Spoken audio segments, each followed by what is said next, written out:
प्रतिभा जी, भाई सरकार ने भी कहाँ है परिसीमन आ रहा है, आप लोग इतना पैनिक में, इतना डरे हुए पहले से क्यों है, क्यों घबराहट है? नहीं, ये तो आपकी मनोस्थिति है कि आपको ऐसा लग रहा है कि हम पैनिक मोड में। नहीं, हमने तो कहा पहले तो बिल लेके आइए, बिल लेके आएंगे, बिल पढ़ेंगे, अगर पिछली बार की तरह कुछ गड़बड़ लगी तो उसके बाद उस पर डिस्कशन होगा और उसके बाद हमारे माननीय राष्ट्रीय अध्यक्ष जी उस पर फैसला लेंगे कि क्या हमें करना है बिल को लेके।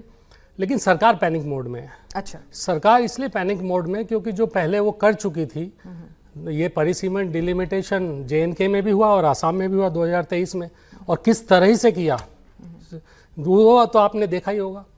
उस तरह से अगर आप करेंगे तो जरूर हम विपक्षी दल उसका पुरजोर विरोध करेंगे और होना भी चाहिए। बट जी एक क्लैरिफिकेशन मैं आपसे समझना चाह रही हूँ, तो आपको दिक्कत जो सीटों की संख्या बढ़ने से है उससे नहीं है कि भाई सीटों की संख्या जो बढ़नी है वो तो बढ़नी ही है, लेकिन आप कैसे वो क्षेत्रफल कौन सा लेते हैं, एरिया कौन सा लेते हैं, जो एडजस्टमेंट होता है पूरा का पूरा एरिया का, दिक्कत आपको उससे है? क्या मैं सही समझ रही हूँ? बहुत सारी चीजें हैं। नहीं मतलब आप जानती हैं जेरीमैंडरिंग में क्या होता है, आप अपने हिसाब से इलेक्टोरल डिस्ट्रिक्ट को मैनिपुलेट करते हैं, आप उसको अपने हिसाब से बढ़ाते हैं। कहीं पे आपने आसाम में देखा एक लोकसभा 26 लाख की, एक लोकसभा उससे आधी की।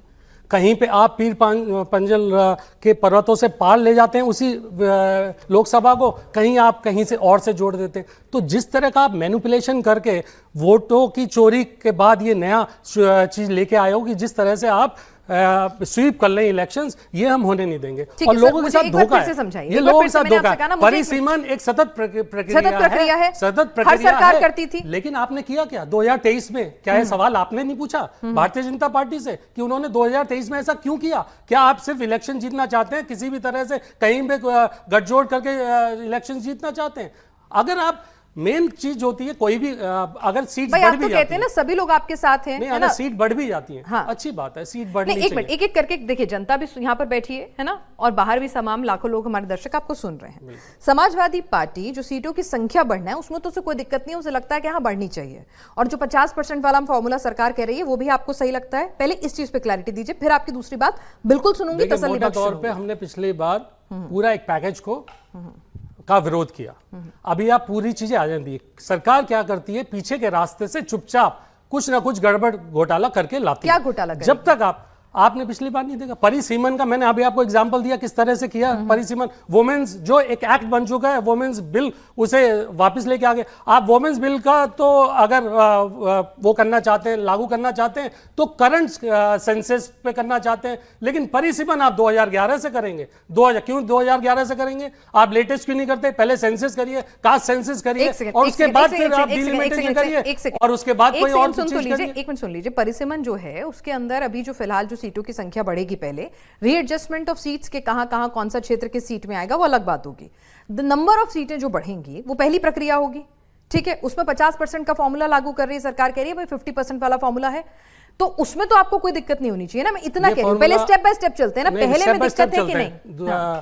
50% बढ़ेंगे आपको सरकार ने बता दिया। भाई अमित शाह जी ने सदन में बोला था। नहीं, सदन में नहीं, मुझे नहीं बताया, उन्होंने कहा था 1 घंटा दे दीजिए, मैं लिखवा के ले आती हूं बिल में। बोलने के लिए तो मोदी जी और अमित शाह जी ने क्या क्या बोला है उसमें मैं नहीं जाना चाहता हूं। नहीं, मैं बोलने में तो मैं जाना ही नहीं चाहता इस देश में क्या क्या चीजें बोली गई हैं, लेकिन जो बिल आएगा, बिल जब आएगा सदन में, उस पर मैं मानता हूं। बिल के अंदर लेके आए वो 50%? नहीं लाए ना अभी। उन्होंने बोला हम 50% ले आएंगे तो आप हाँ कर देंगे? ये बताइए, अखिलेश जी राजी हो जाएंगे जब 50% आएगा? तो इसका फैसला माननीय अखिलेश यादव जी करेंगे। चलिए ठीक है, आपके जब इसका फैसला। और दूसरी एक और बात, आप बढ़ाने की बात कर रहे हैं, क्या कभी आपने इस पे बहस करी?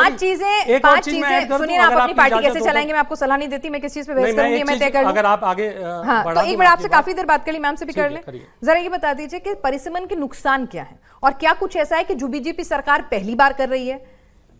देखिए, परिसीमन इससे पहले भी हो चुका है और ये होता आया है। ये एक संवैधानिक प्रक्रिया है जिसपे मुझे नहीं लगता है किसी को ऑब्जेक्शन होना चाहिए। चाहे ये स्टेट को लेके भी जो डिस्प्यूट हो रहा है कि नॉर्थ वर्सेस साउथ की बातें हो रही है, साउथ को इससे मतलब कहीं ना कहीं नुकसान पहुंचेगा, उनका रिप्रेजेंटेशन कम होगा क्योंकि उन्होंने फैमिली प्लानिंग और इन सब चीज़ों को बहुत अच्छे से एग्जीक्यूट किया है। तो ऑब्वियस सी बात है कि उनका पॉपुलेशन थोड़ा सा कम होगा नॉर्थ के कंपैरिजन में। तो अगर हम लेकिन अब पॉपुलेशन वाला मुद्दा तो खत्म हो गया ना। नहीं, वही चीज हम बताना चाह रहे हैं, मुद्दा खत्म हुआ है क्योंकि हमारे आदरणीय अमित शाह जी ने बहुत ही क्लियरली, जब आपने मुद्दा उठाया, जब ऑपोजिशन ने मुद्दा उठाया कि अगर वो 33% क्यों, हम 50% इंक्रीज करेंगे, तो उन्होंने मांगा था 2 घंटे का समय दीजिए हमें, हम वो बिल ले आएंगे।